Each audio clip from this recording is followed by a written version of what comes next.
Hi everybody, it's Galactic Man Larry here again, and it's been a while.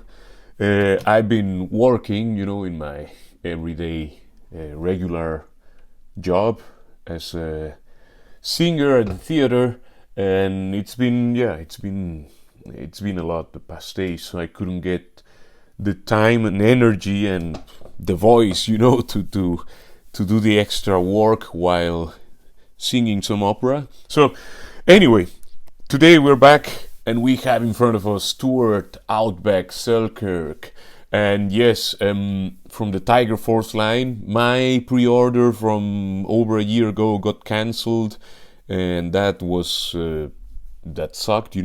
But luckily, I was able to find one here in Germany from in the eBay Kleinanzeigen, like eBay Classifieds. I don't know if you have that in the States or in other countries. Here in Germany, it's Kleinanzeigen, and got this guy for twice the price.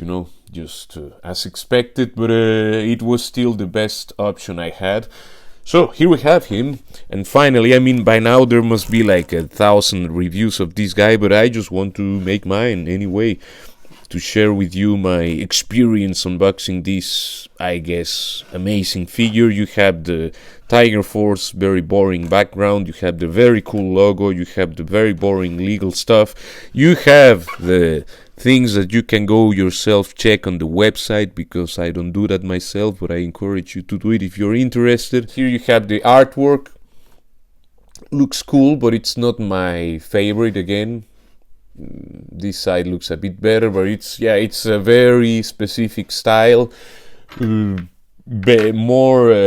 think it's better fitting than the one from what's her name, Sarana, but still I would prefer like something like Dave Raposa, or the guy who did the very first artwork for the line for the back of the packaging. Anyway, let's take this guy out and see how good he actually is. You can see all the stuff he comes with, looking good already. And there we have him, Outback, Tiger Force Outback, out of the packaging and looking great.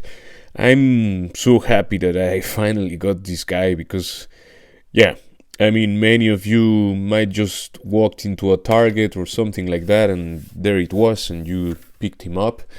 Here in Germany things were different. I think, at least mine got cancelled, so I had to go the secondary market route, or not getting him at all, or maybe wait until some website gets restock. I don't know. I just didn't want to risk it, and wanted to have this guy and not just the regular release. I think I think everybody's super happy with this head sculpt, and we can agree that this figure looks great, and that's it.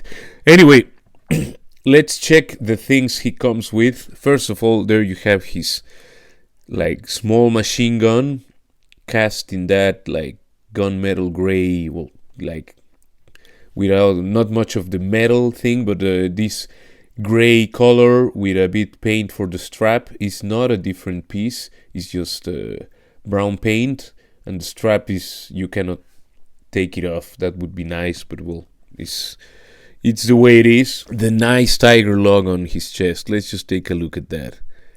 It's a great update to that little funny tiger logo from back in the day. I never had that figure. I come from Mexico. I didn't live here in Germany back then. But the tiger logo on that old the vintage figure, it's it's kind of funny and cute, but doesn't really look like a tiger should. So he comes with his trusty, backpack. I don't know how to. It's like a survivalist bag, like a bug out bag or something like that. I've been watching some survival videos lately, so it's kind of becoming a theme, and that got me more excited of getting this figure finally. Cast in brown plastic, no paint, no nothing. This could definitely profit or benefit from a wash, I think. If you want to do it, why not? It's just a chunk of brown plastic, and it has a lot of sculpt and texture. You can definitely paint this thing up. You have the little shovel here. Nice sculpt. That's another thing that could benefit from some paint. I mean, you could, of course, paint the actual shovel itself. You could paint the handle. You could give some life to this thing, and it has that obvious peg hole here that goes into one of these obvious pegs. I put it in this side. He has his sidearm, his pistol, whatever you want to call this. I guess it has a little lamp attached there, and both the nozzle and the torch or the lamp have a little peg hole. Let me know in the comment section below if you know, but I guess that's just to avoid the gun to become slippery, or maybe something, I don't know, something I definitely ignore. I like the sculpt on this sidearm. It's a nice one. He has his light, torch, lamp. Yeah, something you can hit people with or just light the way, He has a little knife here. Everything, as you can see, is cast in this dark gray plastic and has no paint, apart from the strap on the gun and the strap on the machine gun here, and the thing on the handle of the gun. Of course, the clip or the magazine here is detachable, and yeah, I really like this, the way this gun looks. Maybe it got a bit bent, I don't know. The figure itself, you can see that great face sculpt with some sunburn and whatever. He has a lot of weathering on his face, if that's the right word to use for a face, the beard has anyway, it's two-toned, you have the highlight, the dark gray, and let's say highlights, or it's a wash or whatever. It's a nicely painted head sculpt. You have that blue band on his head. The paint on the back of the bandana or the band here is a bit messed up, but it's okay. A little bit of paint on the straps on his shoulders. Not that you will really notice it all the time, but yeah, it's there. Paint for the buckle, both on the harness and on his belt. I don't know if it's supposed to be floating like this the whole time, or if it should actually come on top like a proper belt. I don't know. That would mean to stretch the piece. I don't know. I think it's supposed to sit like that. If not, please let me know in the comment section. You can see he has some painted forearm hair. It's a nice detail, It wasn't needed, but I'm glad that they put it there. It adds to the figure, His trousers, they have a slight camo pattern there.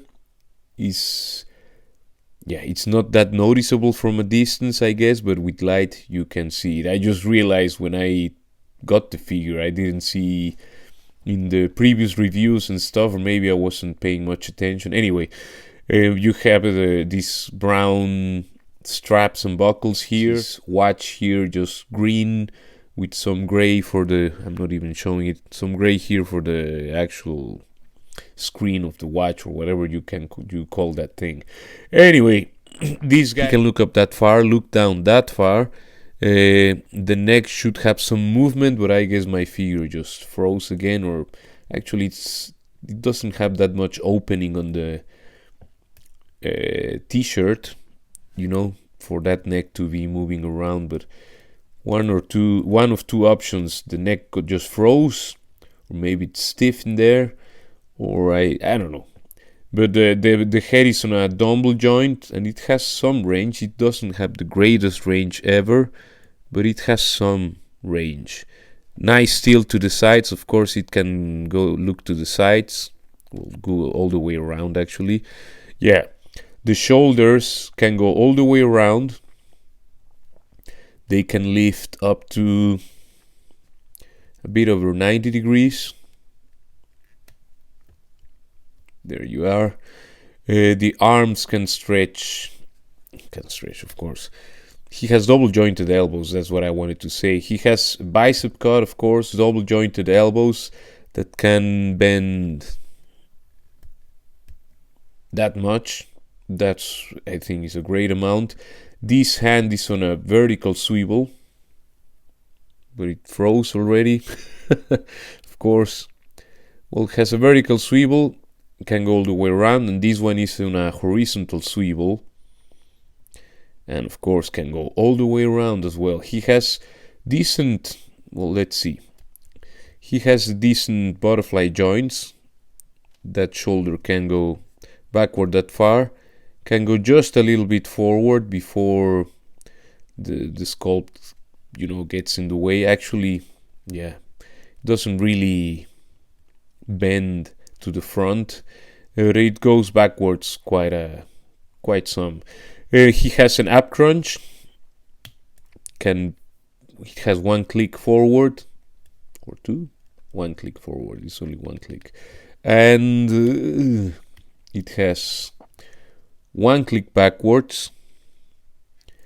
It has a little, of course, on the waist. It's on a ball joint. I don't know if it's frozen now. I don't want to force it, but yeah, if you hit this guy, you can get some waist movement as well. Of course, I have a little bit of front and back in there, and of course a little bit tilt to the sides, but yeah, it froze. The legs can do that much splits. I think it's okay for this character. Weird that he cannot do the full splits like many others do, but anyway. Nothing going backward because of the sculpt. The leg can kick forward. Let's see. Yeah, up to 90 degrees. No, almost. If you use the drop down thing, he'll get a bit over 90. So it does work for this guy a little bit. Yeah, you have, of course, the thigh cut can go all the way around, but I need to show you. It's a bit stiff, but yeah, can go all the way around if you want that. Double jointed knees that can bend that much. I think it's all you need. You have a boot cut, of course, and you have an ankle rocker that can, let's show in the other boot. It has a decent ankle rocker and can go backwards that far and forward that far. So good feet articulation, I would say. Now for size comparisons, there we have our Tiger Force Outback next to the Infinity Ultron from Marvel Legends and the Dark Trooper from Star Wars The Black Series. And of course I had to bring on Tiger Force Recondo and Bazooka as well. And that's it for this review. I'm very happy to finally have the Tiger Force Stuart Selkirk Outback. Yeah, took a while for me to get this figure. It took a cancellation. I guess I'm not the only one who got a cancellation. But you don't see this guy here. I mean, you don't see the line in stores here, so that's the disadvantage. I just get this line online, and that's it. But at least I got it the way I had to, and he's here. I'm very happy to have him in the collection, and looking forward, maybe if the date of my Hasbro Pulse account is right, I should be getting the regular one next week, or the early on the week afterwards. Anyway, stay tuned for that, and please take care. I'll see you in the next one. Ciao, ciao, ciao.